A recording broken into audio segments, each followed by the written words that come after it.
नमस्कार, मैं हूं शिवेंद्र श्रीवास्तव और आप देख रहे हैं of the record with Shivendra. UP की राजनीति में एक पुरानी कहावत है, जिसका ब्राह्मण उसकी सत्ता। लेकिन क्या हो अगर किसी पार्टी में सभी ब्राह्मण ही अपना अलग गुट बना लें, एक साथ इकट्ठा होकर के लामबंदी कर लें। हाल में जो उत्तर प्रदेश में जो देखने को मिला, उसने सियासत का माहौल गरमा दिया है। लखनऊ में विधानसभा सत्र के दौरान बीजेपी के कुछ ब्राह्मण चेहरों ने सीक्रेट मीटिंग की। इस ब्राह्मण सभा ने बीजेपी समेत यूपी की सियासत में भूचाल ला दिया।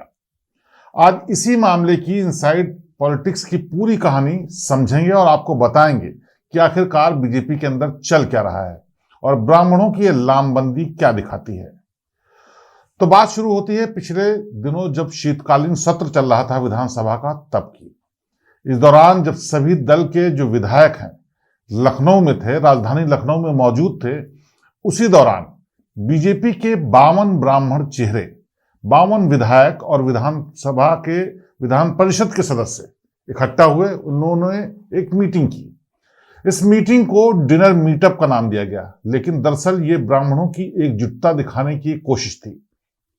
यह भी सच है कि राजनीति में कोई भी मीटिंग बगैर एजेंडे की नहीं होती, और ये मीटिंग किस एजेंडे के तहत हुई, ये अपने आप में बड़ा सवाल है। इस बैठक में ब्राह्मण समाज की जो अनदेखी हो रही थी, उसके अंदर जो उनकी उपेक्षा हो रही है, उसको लेकर के चर्चा हुई। माना यह जाने लगा कि सीक्रेट मीटिंग का एजेंडा पार्टी के अंदर ब्राह्मण समाज के प्रतिनिधियों की अपनी एक एकजुट ताकत को दिखाना था, ताकि आला कमान को पता चले। और जैसे ही ये खबर मीडिया में फैली और पार्टी के हाईकमान तक पहुंची, दिल्ली से लेकर लखनऊ तक तूफान मच गया। फोन्स का सिलसिला शुरू हो गया और इसी बीच में एंट्री होती है यूपी बीजेपी के प्रदेश अध्यक्ष पंकज चौधरी की। उन्होंने बगैर किसी लाग लपेट के साफ कर दिया कि बीजेपी जो पार्टी है वो किसी वर्ग या परिवार या जाति विशेष की पार्टी नहीं है। पंकज चौधरी ने साफ तौर पर कहा कि इसका वो कड़ा संज्ञान ले रहे हैं और पार्टी के विधायकों को ताकीद कर रहे हैं कि इस तरह की बैठकें ना की जाए, और सख्त चेतावनी दी गई इस बात की कि ये जाति वाली राजनीति बीजेपी में नहीं चलेगी। ये नकारात्मक नैरेटिव है जो कि बर्दाश्त नहीं किया जाएगा, वरना अगली बार सीधी कार्रवाई होगी। अगली बार यानी अब आगे अगर किया उन्होंने तो, लेकिन इस बार का क्या?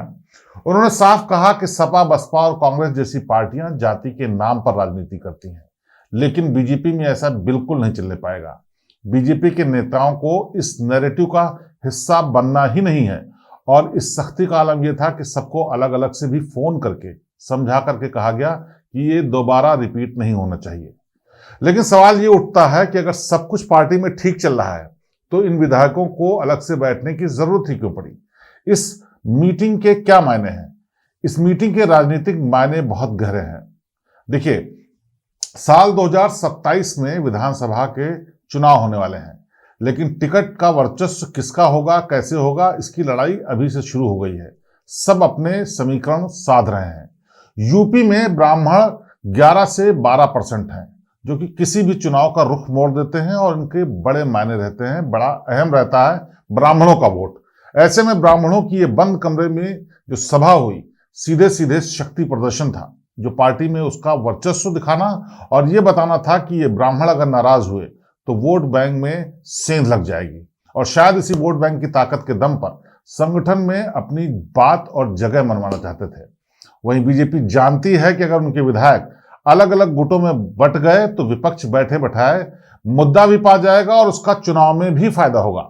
इसके सियासी मायने का एंगल वो है कि सपा, बसपा और कांग्रेस जैसी पार्टी लगातार आरोप पहले से लगाती रहती हैं और उनको अब इससे बहुत बड़ी ताकत भी मिल जाएगी।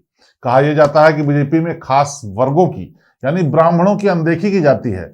ऐसे में खुद सत्ताधारी दल के अगर विधायक ही बैठ जाएंगे तो विपक्ष को कुछ कहने की जरूरत ही नहीं पड़ेगी। बैठे बिठाए इनको कहने का मौका मिल जाएगा। यही बात तो वो कहते हैं कि बीजेपी अपने कुछ जाति विशेष के नेताओं को दरकिनार कर रही है और ये बहुत बड़ा मुद्दा बन सकता है। इतना ही नहीं, इस पूरे मामले में सपा के महासचिव शिवपाल यादव ने तो ब्राह्मण सभा के बाद ब्राह्मण विधायकों को सपा में आने का न्योता भी दे दिया। उन्होंने ऑफर दिया कि यहां आइए, आपको पूरा सम्मान मिलेगा, आपका ध्यान रखा जाएगा। ऐसे में पंकज चौधरी का जो चेतावनी देने का मकसद था वो ये साफ था कि 2027 के चुनाव से पहले डैमेज किसी तरीके से नहीं होना चाहिए, या यूं कहिए कि इस डैमेज को कंट्रोल करने के लिए उन्होंने ऐसा किया। विपक्ष बीजेपी के अंदरूनी कलह का फायदा उठाए, इससे पहले इस डैमेज कंट्रोल का सिलसिला शुरू हो गया और आला कमान से लेकर के संगठन के तमाम लोग साफ करने लगे कि जाति की राजनीति नहीं चलेगी। लेकिन विधायकों का अपना क्षेत्रीय और जातीय वर्चस्व दूसरी तरफ। अब सवाल यह भी है कि क्या पंकज चौधरी की यह चेतावनी काम करेगी? क्या विधायक ये शांत हो पाएंगे? ऐसे में यह कहना गलत नहीं होगा कि बीजेपी के लिए चुनौती सिर्फ विपक्ष नहीं है, बल्कि अपनी पार्टी के भीतर ही तमाम मेंबर्स हैं जो जाति विशेष के भी हैं। और खास तौर पर जब ब्राह्मणों ने इस तरह से नारा बुलंद किया है, बंद कमरे में मीटिंग की है, तो उसके सियासी मायने और बढ़ जाते हैं। क्योंकि एक बात यह भी है कि बीजेपी सवर्णों की पार्टी मानी जाती है और उसमें भी खासकर ब्राह्मणों का चेहरा बहुत अहम रहता है। तमाम बड़े पद पर अक्सर ब्राह्मण चेहरे ही रहे हैं और जानी भी इसी तरीके से जाती है कि बीजेपी ब्राह्मणों की पार्टी है। ऐसे में ब्राह्मणी छिटक करके अगर अलग से बैठक कर रहे हैं तो सवाल संगठन पर भी है, सरकार पर भी है और बीजेपी की अपने तौर तरीकों पर भी है कि क्या वाकई सब कुछ ठीक नहीं चल रहा है, या वाकई ब्राह्मण चाहते हैं कि उनका वर्चस्व सब आगे बढ़े। क्योंकि उत्तर प्रदेश में एक दूसरे चेहरे को प्रदेश अध्यक्ष बनाया गया तो राष्ट्रीय स्तर पर कायस्थ चेहरे को मौका दिया गया। ऐसे में ब्राह्मणों को कहीं ऐसा तो नहीं लग रहा कि सवर्णों में वो पीछे होते जा रहे हैं। ऐसा तो नहीं कि ब्राह्मण चेहरे ये चाहते हो कि उनको वाजिब जगह दी जाए, और ऐसा तो नहीं कि जो लगातार आरोप लगते हैं योगी आदित्यनाथ पर कि वो स्वजातीय लोगों को आगे बढ़ाने का काम करते हैं, उसको वो कुंद करना चाहते हो, या कहना चाहते हो कि चुनौती बाहर से ही नहीं अंदर से भी है। बात चाहे जो भी हो, लेकिन 52 विधायकों का इस तरीके से एक बंद कमरे में बैठ जाना अपने किसी भी एजेंडे के साथ, और वो भी बीजेपी जैसी पार्टी, सोचने की बात जरूर है। और इसके सियासी मायने और आगे की रणनीति क्या होगी ये भी आने वाले वक्त में पता चल जाएगा। लेकिन फिलहाल जो कुछ हुआ है उसके बाद जो डैमेज कंट्रोल चल रहा है उसके क्या मायने हैं और क्या मायने निकल के आएंगे, ये देखना बेहद दिलचस्प होगा। इस खबर पर हमारी लगातार नजर रहेगी और आपको हर अपडेट से अवगत कराते रहेंगे। इस चैनल को सब्सक्राइब कीजिए और देखते रहिए हमारा चैनल। नमस्कार। श्रेष्ठ भारत पर खबरों से जुड़े रहने के लिए चैनल को सब्सक्राइब और लाइक करें, बेल आइकन दबाएं और देखते रहें श्रेष्ठ भारत।